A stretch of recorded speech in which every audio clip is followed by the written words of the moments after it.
All right, good morning, Business Law 1 students. This is your final lecture, all right? It'll be a bit of a long one, but in this lecture, we will deal with the concepts of capacity and legality. So we've gone through offer, which is composed, we've gone through agreement, which is composed of offer and acceptance, and we've gone through consideration, which is the bargain and exchange.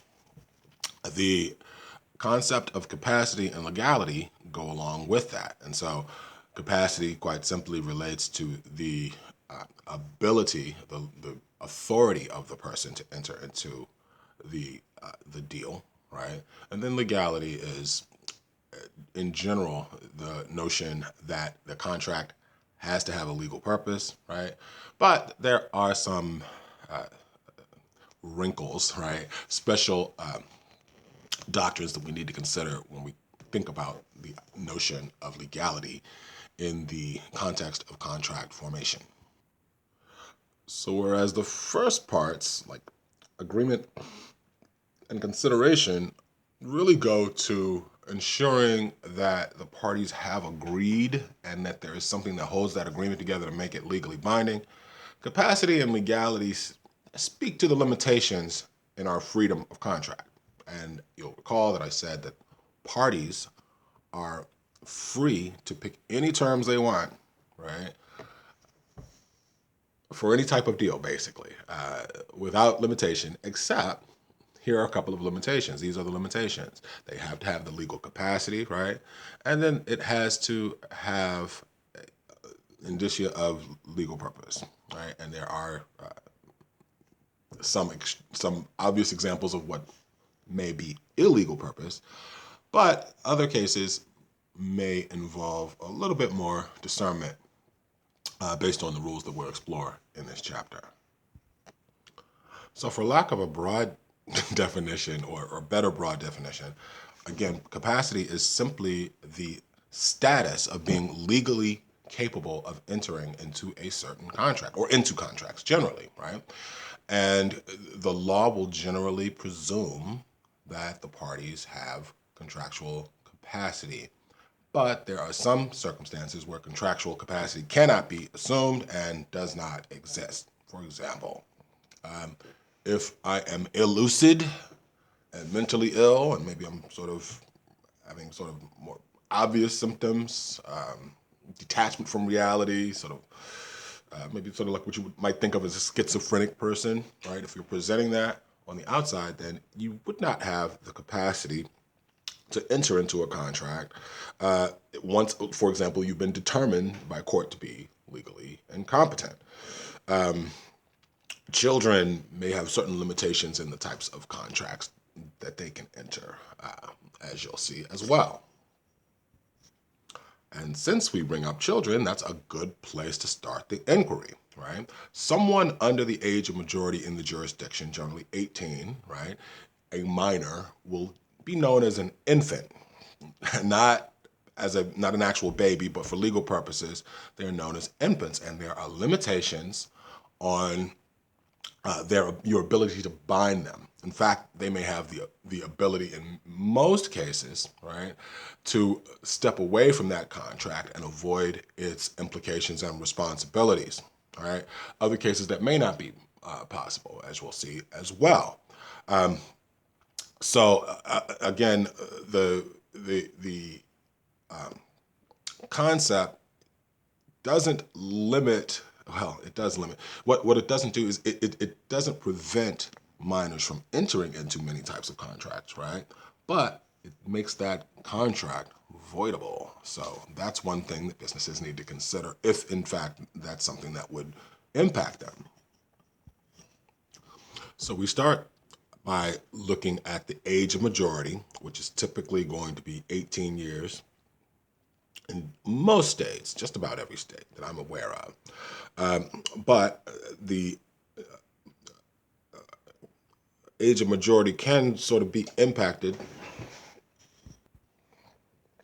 by certain events. For example, in some states, if a child is emancipated by a court, which is a process of being freed from parental control, then they are treated as if they've reached the age of majority, and as well if a parent or guardian relinquishes control, as well if the child becomes married, then they would gain complete freedom of contract. Outside of that, however, a contract may become avoidable, or in effect, the obligations of the minor may be set aside through a process known as disaffirmance. Disaffirmance, right? Meaning that I'm stepping away from this. I'd like to avoid this obligation. And in order to disaffirm, the minor simply has to express through words, deed, or conduct, in other words, objective intent, right, to not be bound, right, under the objective theory of contracts, right, that they don't want any part of that deal, right, that they release all parts of that deal, not part of the deal, right, but all parts of that contract are released, which means that, for example, the minor can't keep part of the benefit and disaffirm the contract, right? So we have I'm going to go into a couple of examples of that, and then we'll continue from there. So Kelly Morgan was a 15-year-old cadet, junior reserve officer training corps. She goes to a Marine officers training camp in North Carolina, and she was required to sign a waiver that exempted the Marines for liabilities arising from her visit, right? While she was on the obstacle course, called an item called the Slide for Life, she suffered serious injury. She filed suit to recover the cost of her medical expenses, and the Marines asserted that the waiver, which is basically an absolution of the other party's potential liability. Here they were trying to waive potential tort liability, right? That waiver effectively prevented her from being able to recover. But of course, since we're talking about disaffirmance, that's the move that Ms. Kelly was making, and the court decided that she can't avoid the contract simply by disaffirming it. In this case, she disaffirmed the contract simply by filing suit to recover for her lost injuries. Similar is the case of Pack Foods Houston versus Garcia. Ms. Garcia was a teenager. She was working for Pack Foods. Pack Foods is a company, a holding company that operates fast casual dining and fast food restaurants, right? She was required to sign an arbitration provision that limited her ability to be able to sue in court. If there was a dispute, she would have to effectively be moved into alternative dispute resolution, specifically arbitration, right? When she was injured on the job, her mother filed suit on her behalf and terminated her employment.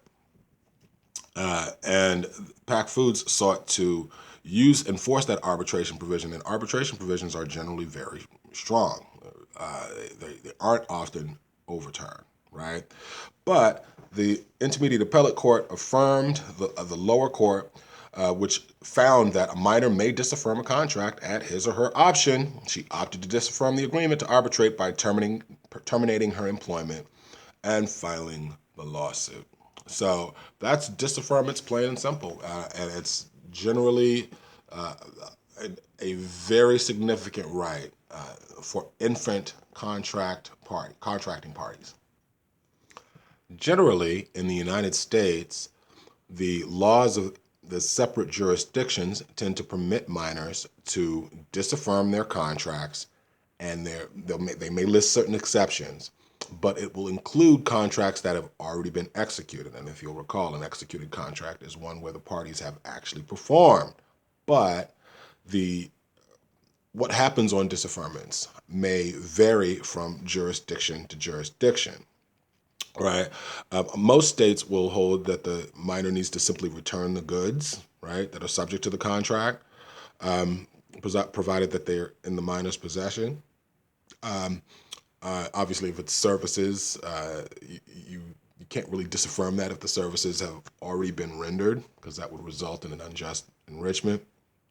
And so they're not going to create or permit a disaffirmance that would create an unjust enrichment. Even if the goods are damaged, the minor in many cases is able to disaffirm the contract. But again, that and obtain a refund of the purchase price. All right. In some courts, the minor may be required to restore the non-infant party to the position where they would have been. Ordinary wear and tear, damage to the goods, or what have you, might impact this. So here's an example. 16-year-old Jay Dodd buys a truck for $5,000 from a used car dealer. The truck develops mechanical problems 9 months later, but Dodd continues to drive it until the engine blows up and the truck stops running. Dodd then disaffirms the contract and attempts to return the truck to the dealer for a refund for the full purchase price. Right? In states that hold that the minor is responsible for the damage, Don can still disaffirm the contract, but he may only recover the depreciated value of the truck, what remains in the value once the engine blows up, not its purchase price. All right? So that's an important qualifier there for disaffirmment. So other limitations on a minor's right to disaffirm. A minor can't disaffirm their necessities, right? If they're out there, right, and they need rent, they need food, right, they need medical care. These are not disaffirmable services, right? And similarly, you can't disaffirm a marriage contract just because you changed your mind. If you're a 15-year-old husband or bride, you would not be able to simply disaffirm. You've got to get a divorce. Another one, armed services. So you can't disaffirm if you join the military and you're 17 years old, right? You can't just disaffirm that contract. As for timing, you have to disaffirm within a reasonable amount of time. And most states will permit you to disaffirm for a reasonable amount of time after one achieves the age of majority. But after that, you would be held to be simply a party of that contract because you will have ratified. And in contract law, ratification is the act of accepting a legal obligation that was not previously enforceable, right? And you can do that by saying, hey, I ratify that, right? Or you could simply, by your actions, by continuing to use the benefit that attaches to that contract, one can be regarded as having ratified that contract, right? So Lynn enters into a contract to sell her laptop to Andrew. Andrew is a minor. Andrew does not disaffirm the contract. Once he reaches the age of majority, he writes a letter to Lynn stating that he still agrees to buy the laptop. That is an express ratification, right? But if Andrew just simply kept the laptop and continued to use it after he reached the age of majority, he's also ratified the contract impliedly. So that's express ratification and implied ratification. All right. I should add that a contract to which a minor is a part may be disaffirmed by the minor. However, there may be parental liability if the parent as well is a party to that contract. For example, certain agency services contract for children in the entertainment industry, right, will also have a contract with the parent, right, that may impose liability if the parent, if the child disaffirms, right, or if the parent is unable to manage them so that they can perform the work that is envisioned under the contract, right? And the next category. The next few things that we'll talk about, the last two items I want to talk about are specific areas of controversy within this area known as capacity, and that's intoxicated persons and mentally incompetent persons and how they are handled, right? So intoxication is the state of being under the influence or control of an external product like a drug or alcohol, right? However, right, the only time when being intoxicated actually takes away one's capacity is when the person is sufficiently intoxicated to lack an ability to understand the nature of the transaction that they are entering into, right? So simply having 3 beers and then entering a contract, well, for me, right, hypothetical 3 beers, right, would mean that I'm probably, not, I'm fully able to understand that I've got a contract. I certainly wouldn't be able to drive, right, but I'm fully capable of understanding that, okay, if I sign on the dotted line, there's a contract here, right? But if I were to have 9 shots of Jameson whiskey, right, I may be 4 sheets to the wind. It may be impossible to tell what I'm signing at that point. So courts are going to be looking here. This is still a theory that is grounded in the objective theory of contracts, right? So they're going to be looking for objective indicia that the intoxicated person actually either possessed or lacked the required capacity to be able to understand the nature of what it is that they were doing when they assented to this contract, right? It's very hard to prove a person's judgment and was so severely impaired, right, that they couldn't comprehend the legal consequences of entering into that contract. But that's basically the standard that has to be met, right? They have to not be able to understand that they've got this contract and it's going to create obligations that are going to go beyond this single interaction with the other party, right? So intoxication is not generally the best defense, right? Unless very limited type situations. So just by way of quick recap, I think I should mention a contract with a minor is avoidable, right? And a contract with a truly intoxicated person is also avoidable, right? So we call this state of being, for contract law purposes, we call that voidable, which is different from void, right? Void is what happens when a contract fails to form because of some fundamental flaw in its formation, right? And so when we talk about mentally incompetent persons, we talk about a contract that may be either void, voidable, or valid, right? A valid, a valid contract is one which is, has all of the indicia of legality and capacity, so on and so forth, right? A void contract fails to form because of a flaw in its formation, and a voidable contract may be avoided, right, by the party who has that authority to avoid or to disaffirm, as the process is known, within a reasonable time, right? So we can just think about situations where each of these options may be appropriate. So let's start with an example, all right? So Larry agrees to sell Sergey all of his stock in Google Incorporated, right? To Sergey. Sergey will receive this stock for substantially less than its facial market value, right? At the time of the deal, Larry is going through some things. He's having a mental breakdown. Unbeknownst to Sergey, Larry is confused about the purpose and the details of the transaction. However, Larry has not been declared incompetent, right?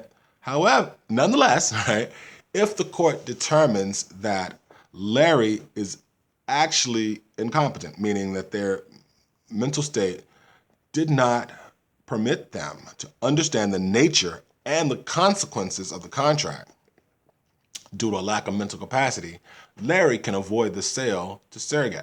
Obviously, I'm using a kind of real-worldish type example that didn't actually happen between Larry and Sergey over Google, but it's just intended to illustrate the fact that it doesn't necessarily matter that Sergey doesn't know that Larry is not competent, right? What matters is that Larry is indeed not competent, right? So that contract would be avoidable, right?